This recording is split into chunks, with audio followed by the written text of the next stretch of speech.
नमस्कार दोस्तों, नमो बुद्धाय। अब हम दूसरे पाठ की बात करेंगे।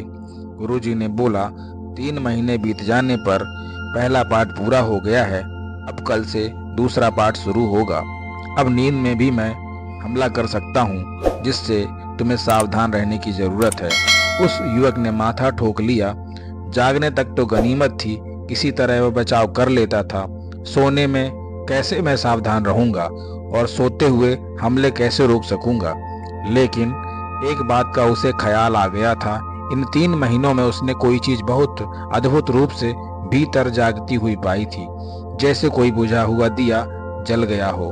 वो एक बहुत सावधानी कदम कदम पर आ गई थी, श्वास श्वास पर आ गई थी, और एक अजीब अनुभव हुआ था उसे कि जितना वह सावधान रहने लगा था, उतने ही विचार कम हो गए थे। मन मौन हो गया था। सावधानी के साथ साथ वह जो अटेंशन 24 घंटे देनी पड़ रही थी, उससे धीरे धीरे विचार क्षीण हो गए थे। मन भीतर से साइलेंस, एक मौन में रहने लगा था। बड़े आनंद की खबरें भीतर से आ रही थी, इसीलिए वह तैयार हो गया कि चलिए देखते हैं, इस दूसरे पार्ट को भी देख लें क्या होता है। और दूसरे दिन से दूसरा पार्ट शुरू हो गया। नींद में भी हमले होने लगे, लेकिन 1 महीना बीतते बीतते नींद में भी उसे होश रहने लगा। नींद में भी चलती थी, भीतर कोई तेज धारा चेतना की बहती रहती थी, जिससे ख्याल बना रहता था कि हमला हो सकता है।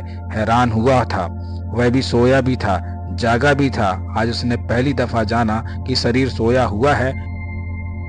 एक माँ होती है, रात में जब बच्चा बीमार होता है, बहुत ज्यादा रोता है, नींद में भी होती है, लेकिन फिर भी उसका हाथ बच्चे पर पहुंच जाता है। शायद सुबह उससे पूछो, उसे पता भी ना हो कि मैंने रात में बच्चे को चुप किया था। हम सारे लोग यहाँ सो जाएं आज, और रात में कोई आधी रात में आकर बुलाए राम राम, तो जिसका नाम राम होगा वह पूछेगा क्या है, लेकिन बाकी लोगों को पता ही नहीं चलेगा कि कोई आवाज हुई थी। जिंदगी भर एक नाम के प्रति अटेंशन रही है। राम वह भीतर गहरी हो चली है।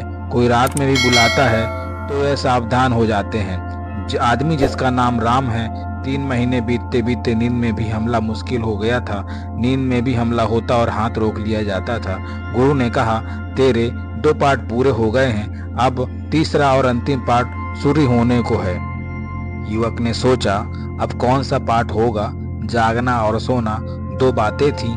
उसके गुरु ने कहा, अब तक लकड़ी की तलवार से हमला करता था, कल ही से असली तलवार से हमले किए जाएंगे। यह प्राण को कंधा देने वाली बात थी।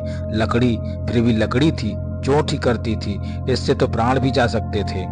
लेकिन उस युवक ने देखा, इन 3 महीने रात उसके भीतर कोई न कोई स्तंभ खड़ा हो गया। जागरूकता का विचार जैसे समाप्त हो गए, जीवन से सीधा संपर्क होने लगा था। एक अद्भुत आनंद और आलोक फैल रहा था। उसने सोचा, अंतिम पाठ छोड़कर चला जाना ठीक नहीं है, पता नहीं और क्या छिपा होगा। आज के दिन बस इतना ही। हम तीसरे पार्ट की कहानी लेकर आपके सभी के बीच में उपस्थित होंगे। हमारे चैनल पर जुड़े रहें, सब्सक्राइब करें, शेयर करें।